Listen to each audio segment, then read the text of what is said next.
Hai, aku Yuki dari Hubungan Internasional Unair angkatan 2020. Hai, perkenalkan namaku Helena dari Fakultas Hukum Universitas Gadjah Mada. Hai semuanya, perkenalkan nama aku Tanisa Arsy. Aku adalah seorang mahasiswi Fakultas Ilmu Pengetahuan Budaya, jurusan Ilmu Filsafat di Universitas Indonesia.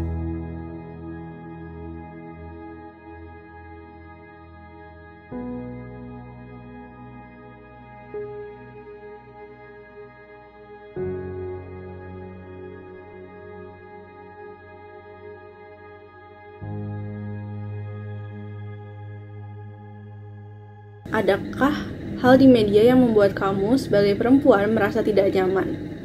Buat aku ada banget, terutama konten kecantikan Indonesia. Karena konten kecantikan Indonesia itu seringkali mengacu sama beauty standard yang gak merepresentasikan kecantikan wanita Indonesia yang sebenarnya.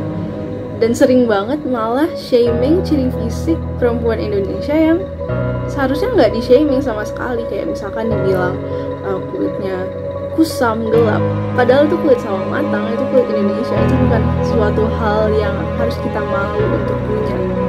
Satu hal yang membuat saya kurang nyaman adalah mengacu pada standar kecantikan, yang dimana secara tidak langsung perempuan masih dijadikan objek di setiap konten yang ada. Objektifikasi seksual sangat meluas di industri media maupun hiburan, bahkan membombardir kita dengan citra yang memperburuk objektifikasi masyarakat terhadap perempuan. Kalau saya pribadi tentu ada ya. Kalau misalnya kita lihat televisi aja gitu, contohnya ada banyak banget gitu kan iklan-iklan di televisi yang misalnya kayak iklan sabun cuci baju, habis itu sabun cuci piring. Itu di sana lebih banyak menampilkan sosok perempuan yang sedang mengerjakan pekerjaan seperti mencuci baju atau mencuci piring gitu. Tapi jarang banget nih kita lihat ada laki-laki yang turut berperan dalam melakukan pekerjaan tersebut gitu. Padahal kalau misalnya kita lihat lagi, skill untuk cuci baju, cuci piring, atau misalnya lagi masak gitu, itu tuh adalah skill dasar yang seharusnya dimiliki oleh setiap orang gitu.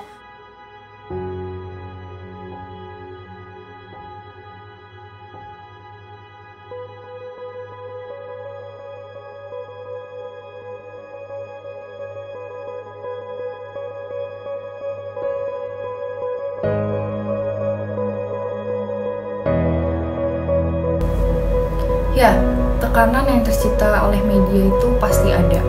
Menurut saya, tekanan yang diciptakan oleh media justru sumbernya datang dari diri sendiri oleh pikiran dari masing-masing individu. Karena dari pengaruh-pengaruh sebelumnya mengenai standar kecantikan, menurut saya, bahkan mungkin teman-teman yang lain pernah merasakan, kita secara tidak langsung akan hidup di bawah bayang-bayang. Maksud bayang-bayang di sini adalah secara tidak langsung kita mencoba menjalani hidup untuk memenuhi ekspektasi dari orang lain.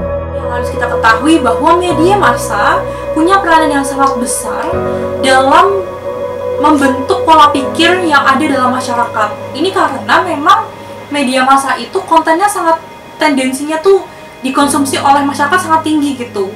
Nah, makanya mengingat dengan tingginya intensitas konsumsi masyarakat dalam menonton hal-hal yang disajikan oleh media massa, itu kemudian membentuklah pikiran-pikiran yang mungkin stereotip dan juga bias gender gitu dalam masyarakat. Nah, tekanan ini kemudian dirasakan oleh perempuan yang posisinya itu masih belum menguntungkan, terutama dalam penggambaran yang diciptakan oleh media massa ini sendiri.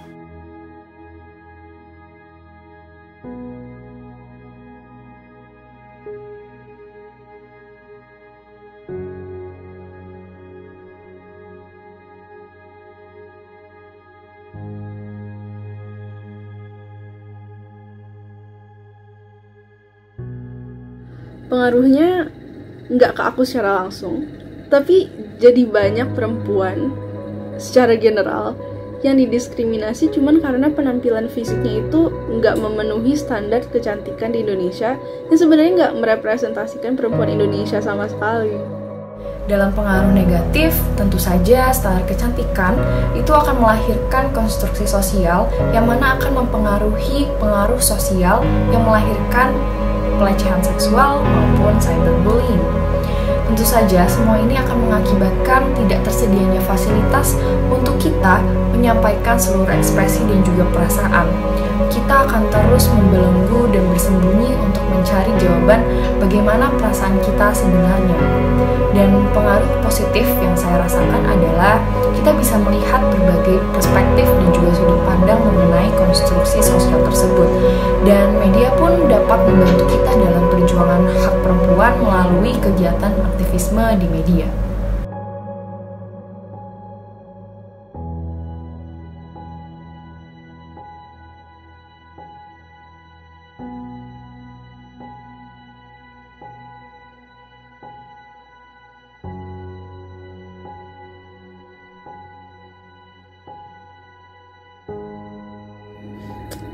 Aku sama sekali nggak fine.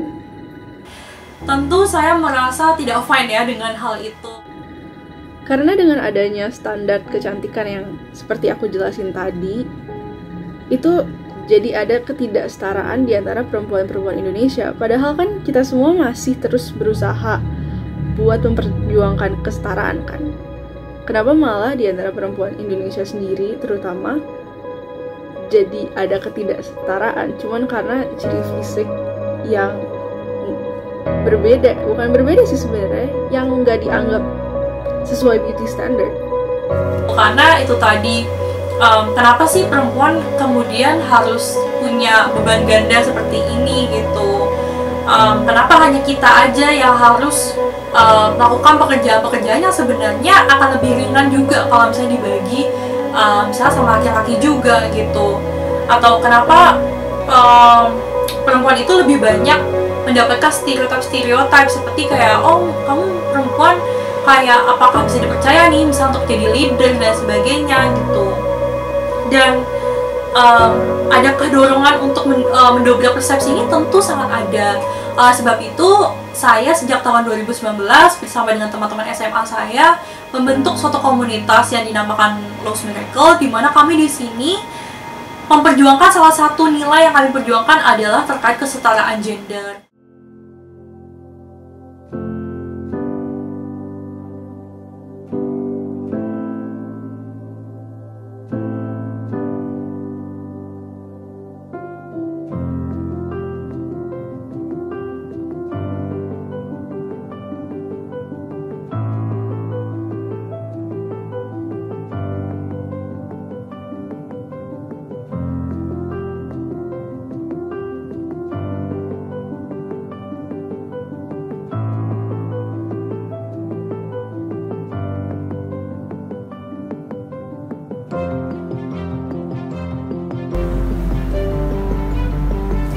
Hai, untuk teman-teman perempuan di luar sana, cobalah untuk merasa nyaman dengan ketidaksempurnaan kita sebagai manusia.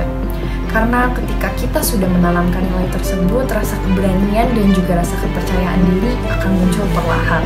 Karena kita sebagai perempuan juga berhak untuk mendapatkan kekuatan otentik, yang dimana kekuatan tersebut tidak akan pernah bisa diambil dari diri kita sendiri. Kekuatan tersebut dapat diraih bukan dengan